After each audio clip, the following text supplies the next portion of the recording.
Welcome back. Today I will talk about curing tobacco. What is curing? Curing essentially is the journey that we take from how the harvested leaf is in character, in color, to where we want it to be. Essentially, if you harvest tobacco leaf from the field, it's still green predominantly. It's quite wet with a water content of 85% and it's full of starch. We would like to change that. We'd like to lower the moisture content to a stable 18%. We would like the starch to be converted into sugars or eventually into nothingness.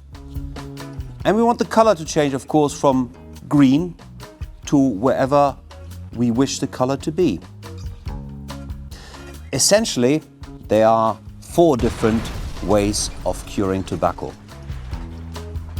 Flue curing, like we use in Virginia. There's air curing, like what we employ in burley tobacco. We've got sun curing, which is used for oriental tobacco, the small-leafed oriental.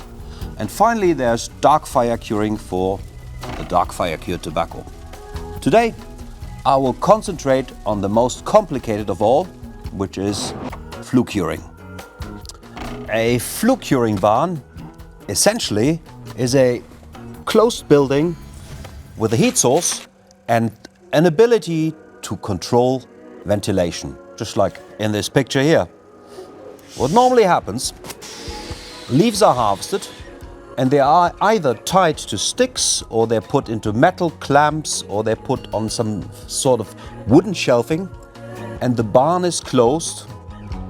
And the principle is you have a heat source with any kind of fuel and the heat is distributed into the barn via flue pipes, hence the name flue curing. And the flue pipes act like a radiator, like just in your apartment, okay?